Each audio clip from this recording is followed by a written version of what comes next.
Hola mis queridos renderistas, ¿qué tal? ¿Cómo están ustedes? Espero que estén muy bien. Yo soy Robson Jacobsen, especialista en renderización. Enseño personas a hacer renders realistas desde cero. Si estás aquí en este canal y aún no eres un inscrito, te invito a suscribirse a nuestro canal para no perder ninguno de los contenidos que publicamos semanalmente por aquí. Esta semana estamos con una serie de vídeos sobre oportunidades de la renderización del mundo, de la renderización, desafíos. Y hoy en especial vamos a hablar sobre cosas que quitan realismo a un render, detalles, objetos, enfim, que quitam realismo a nuestros renders. Especificamente vamos a hablar de 7 cosas. Pero antes de entrar neste tema, quero invitarte a que te inscrevas em nuestro evento que vamos a realizar. Estou organizando um evento que se chama La Semana del Render. É um evento online, um evento gratuito, que será del 25 al 27 de abril. O link para inscrever-se em nosso evento está aqui na descrição do vídeo. Só tens que entrar, poner tu nome, tu correio eletrônico e participar com nós.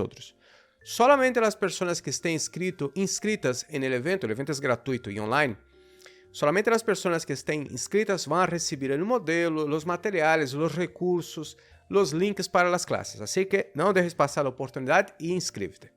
Vamos entrar então a nosso tema. Tenho aqui uma apresentação com meu ponteiro láser que me encanta. Vamos entrar aqui. Primeiro, he dejado aqui, he tomado o cuidado de fazer esta apresentação e ponerlo aqui por ordem.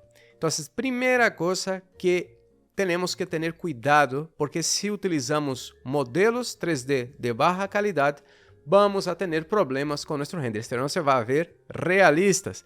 E que seria um modelo 3D de baixa qualidade? É um modelo com poucos polígonos, poucos polígonos e com poucos detalhes de acabado. He deixado aqui um exemplo muito absurdo, não? Muito al extremo. Por exemplo, esta cama, não sei quem la ha modelado, a intenção não é burlar-se del modelado, pero claro, isso não seria, não? Isso aqui seria para um dibujo, pero não se pode utilizar modelos que tenham baixa resolução, sobretudo com poucos polígonos. Por quê? Porque é impossível fazer com que isso se pareça realista. Então, quando trabalhas com renderização, tens que ter cuidado de ter tu própria biblioteca de modelos 3D de qualidade. Não utilizes qualquer coisa porque não há forma de fazer com que um modelo 3D de baixa qualidade se veja com qualidade. Isso é impossível. Claro está que podes tomar um modelo como esse e trabalhar em modelado hasta que se veja realista. Pero bueno, casi sempre é mais fácil começar desde zero, não? Então, mira, he puesto aqui o exemplo desta cama e esta outra que he utilizado em um dos eventos que hicimos, em um dos eventos anteriores. Mira a qualidade, como todos os detalhes que tem, por exemplo, esta cama que estamos utilizando. Então, se queremos realismo, como é o caso aqui deste render, e isso lo hicimos em um dos eventos gratuitos, ensinado para todos. Mira, se não tiver a qualidade, seria impossível poner aqui bem os materiais, trabalhar bem a iluminação e que se veja realista. Primeiro ponto seria modelos 3D de qualidade, de baixa qualidade. O segundo ponto é configurar se não configuramos uma iluminação que não se veja realista, pois é impossível que o render se veja fotorrealista. Eu todo o dia estou metido na renderização. Sigo a muitas pessoas nas redes sociais, tenho vários alunos, atualmente somos mais de 7.000 alunos no Master Render, e sobretudo quando os alunos estão começando e aún não conhecem minha metodologia de trabalho, começam a meter fuentes de luzes que não existem no mundo real. Quantas vezes he visto, quantos clientes me han enviado modelos que outros arquitetos, enfim, outros profissionais, que se dizem profissionais, puseram, por exemplo, só um exemplo, não? Em alguns casos, a pessoa tem um espaço e põe uma lâmina inteira de luz, como se fosse um plano gigantesco de luz para iluminar hacia abaixo. Madre mía. Isso quita a volumetria de los objetos, quita a sombra, quita os reflejos. Isso faz todo o contrário de lo que seria uma iluminação realista. Então, a única forma de configurar uma iluminação realista é introduzir em nosso projeto, em nosso modelo 3D, las mismas formas, las mismas fuentes de luces que existen en el mundo real. He puesto ese render que también lo hicimos en otro evento. No, aquí lo hice básicamente fue de forma aleatoria, pero ahora percibo que también es uno de los eventos de hace más de 3 años que hicimos. Y mira, aquí tenemos una sola fuente de luz que entra por esta puerta. La luz entra y mira, va rebotando contra los objetos, va entrando, va creando sombras. Eso es lo que tiene que hacer las luces. Y mira que este proyecto es de hace 3 años. En la actualidad, los programas han evolucionado y podemos hacer una iluminación más precisa todavía que esta. O sea, cuando lo miro, veo, hay que mejorar este render. Pero es un render un poquito antiguo. Pero mira cómo ha quedado aún así la iluminación, las sombras, los reflejos que son sumamente importantes y lo mejor de todo, volumetría. Se nota la profundidad de la volumetría del 3D en el render y todo eso solamente por usar la fuente correcta de luz. Muy bien, tercera cosa que no debes poner en tus renders, que son texturas de baja calidad, que son texturas con baja resolución o que presentan algunas repeticiones. Mira, ¿ves este modelo? Es un tutorial también antiguo que hice y no sé si vas a apreciar aquí en la presentación que hay diferencia entre este material que está aquí y ese material que está aquí. Espero que logres notar la diferencia, porque aquí, claro, yo tengo la ventaja de verlo en alta resolución. Este material es un material de baja resolución y que se nota que hay un error aquí en las juntas. Se ve algo como raro, no es como si fuera real. Mientras que este sí, se ve perfectamente como real, sin contar que los reflejos aquí son un poco borrosos y aquí son más nítidos. Aquí en este caso el reflejo respeta la profundidad de los materiales. Solamente por utilizar una textura de alta calidad por aquí, mira, aquí se nota los detalles. Si lo miramos con cuidado, vemos la diferencia. Baja resolución, alta resolución. Cuando vamos a hacer renders cercanos, renders de productos, sobre todo renders de productos, es necesario utilizar texturas de alta calidad. Entonces, sempre que vayas a trabajar con renders en que los materiales que estén en primer plano pegados a la cámara tienen que utilizar texturas de alta calidad. Y con todos los mapas, para que no pase lo que está pasando aquí, que se pierde los detalles, mientras que aquí lo vemos perfectamente nítidos. Muy bien. Cuarto punto muy importante es el encuadre de la cámara, el encuadre profesional, el encuadre fotográfico. Hay cosas que debemos prestar atención, por ejemplo, el encuadre, la proporción, el formato, la perspectiva, el campo visual, todo eso nosotros tenemos que saber usarlo dentro del render. Por ejemplo, he puesto aquí otro render que también hemos utilizado en otro evento de hace ya, yo qué sé, más de 2 años, creo. Casi 3 años hicimos este proyecto. Es que no me acuerdo, las fechas se me cruzan a veces, ¿no? Pero mira, una cosa muy importante, ¿no? Las verticales, que no se distorsionen los objetos, que la cámara esté en una altura peatonal. Todos esos detalles son sumamente importantes si queremos que nuestro render se vea como una foto. Aquí, por ejemplo, respetando reglas de composición. Mira qué interesante. Entonces, es muy importante si queremos ser profesionales de la renderización, evitar poner la cámara de cualquier forma. Hay que pensar muy bien las escenas que trabajamos, dónde posicionar todas o sea, dónde posicionar la cámara, cómo encuadrar. Eso es una de las cosas que voy a comentar, de hecho, en nuestro evento, la Semana del Render. Vale, voy a comentar sobre eso. Quinto paso. No hacer una composición de escena.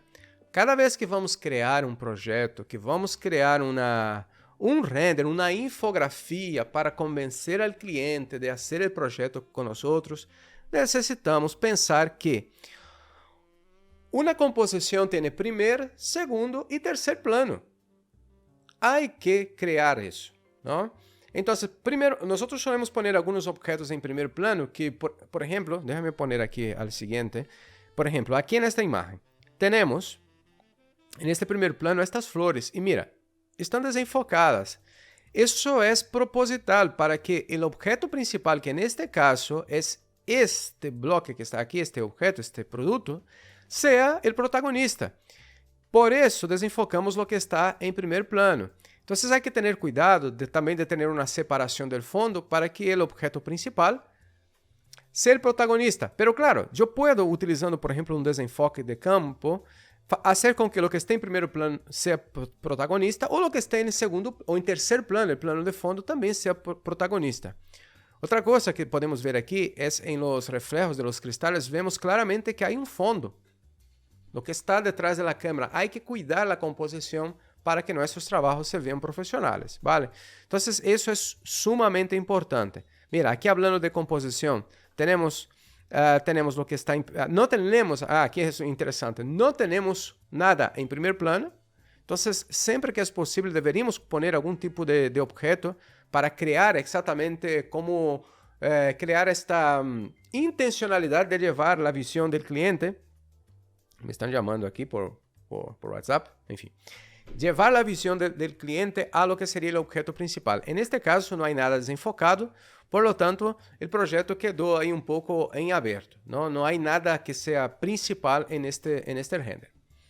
Este sí, mira, este ya tenemos una intencionalidad. Observa que estos vasos están en primer plano y lo que está en segundo y tercer plano está desenfocado. Entonces, con eso lo que logro es que el cliente o la persona que está viendo vaya directamente a este punto. Entonces, eso es básicamente lo que comentábamos antes de hacer una composición de una escena, pensar en eso. Eso es muy importante, son técnicas de renderización. Otra cuestión que debemos prestar mucha atención es en el caos controlado o lo que se conoce como aleatoriedad, randomización. Nuestros ojos están acostumbrados con el caos. Cuando miramos a la naturaleza, no hay dos árboles iguales, no hay dos hojas iguales, las hojas se caen de forma totalmente aleatoria. Y cuando miramos nuestra casa, al interior de nuestra... Puedes mirar tu casa, vas a ver que, aunque tenga una mesa, 8 sillas o 6, una está un poquito más adelante, un poquito más atrás, un poquito más rotada.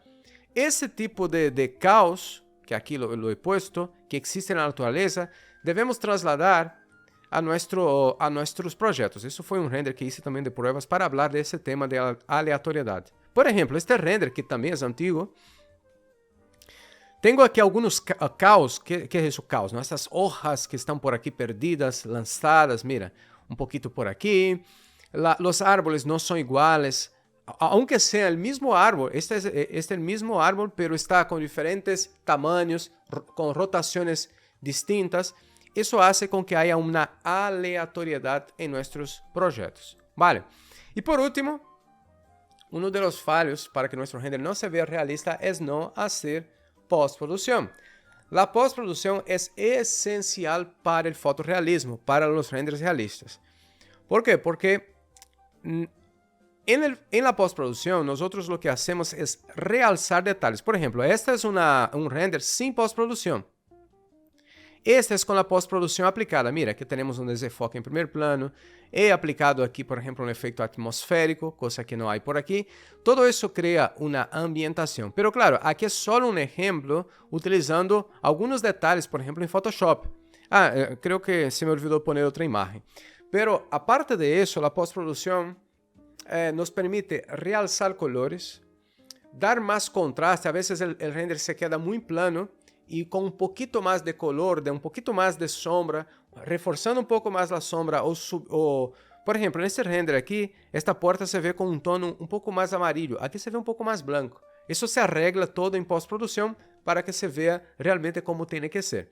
Y muchas otras cuestiones que podemos tocar en lo que sería la postproducción, ¿vale? Resumiendo el asunto, resumiendo el asunto de las cosas de los errores que no podemos cometer en nuestro render. No podemos utilizar modelos 3D de baja calidad. Vamos al revés, ¿no? Vamos a poner aquí qué es lo que debemos hacer para que nuestro render se vea realista. Usar modelos 3D de calidad, usar una iluminación realista, usar texturas de calidad, sobre todo con alta resolución. 2K es suficiente.